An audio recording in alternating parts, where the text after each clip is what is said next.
প্রতিদিনের মতোই রাত নেমে আসবে পৃথিবীতে। মানুষ তার চিরচায়িত নিয়মই বিছানায় ঘুমোতে যাবে। তবে এই ঘুম যেন আর শেষ হয় না। ঘণ্টা যায়, দিন যায়, তবুও সূর্য ওঠে না। মানুষ আতঙ্কে ছুটতে থাকবে।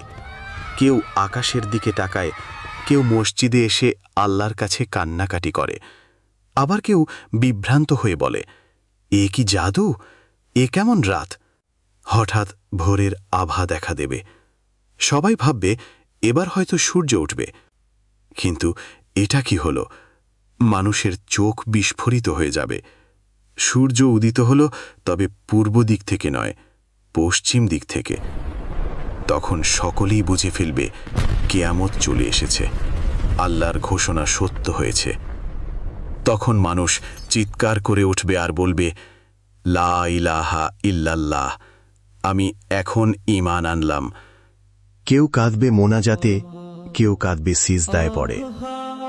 কিন্তু তখন আর লাভ হবে না, কেননা রাসূলুল্লাহ সাল্লাল্লাহু আলাইহি ওয়াসাল্লাম বলেছেন, সে সময় ঈমান আনা আর উপকারে আসবে না। এরপর পৃথিবী কেঁপে উঠবে। এক রহস্যময় বাতাস বইতে শুরু করবে, প্রাণঘাতী এক শীতল ও কোমল বাতাস। যাদের হৃদয়ে বিন্দুমাত্র ঈমান আছে, এই বাতাসের আঘাতেই তারা শান্তভাবে মৃত্যুর কোলে ঢলে পড়বে। আল্লাহ তাদের রূহ তুলে নিবেন। শহরগুলো নিস্তব্ধ হয়ে যাবে। মসজিদগুলোতে আর আজান শোনা যাবে না। গ্রামে গঞ্জে, ময়দানে সব জায়গা খালি হতে থাকবে। রয়ে যাবে শুধু অবিশ্বাসী আর আল্লাহকে অস্বীকারীগণ। পৃথিবী তখন পরিণত হবে এক গভীর অন্ধকারে, যেখানে আলো নেই, সত্য নেই, আছে শুধু মিথ্যার রাজত্ব। মসজিদগুলো দাঁড়িয়ে থাকবে, কিন্তু ভেতরে কেউ নামাজ পড়বে না। কোরআনের কপি থাকবে, কিন্তু কেউ তা পড়বে না। শহর জুড়ে শুধু কাফের, মুনাফিক আর ফাসেকদের আনাগোনা। হঠাৎ আকাশ কেঁপে উঠবে, পৃথিবী দুলতে থাকবে, পাহাড় গুঁড়ো হয়ে ছড়িয়ে পড়বে, সমুদ্র আগুন হয়ে জ্বলে উঠবে, আকাশ ছিঁড়ে যাবে, নক্ষত্র ভেঙে ঝরে পড়বে।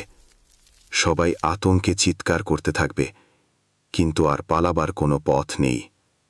হঠাৎ ইসরাফিল আলাইহিস সালাম সিংগায় ফু দিবেন। তৎক্ষণাৎ সমস্ত প্রাণী মারা যাবে। জমিন তার গর্ভে থাকা সমস্ত স্বর্ণরৌপ্য বের করে দেবে।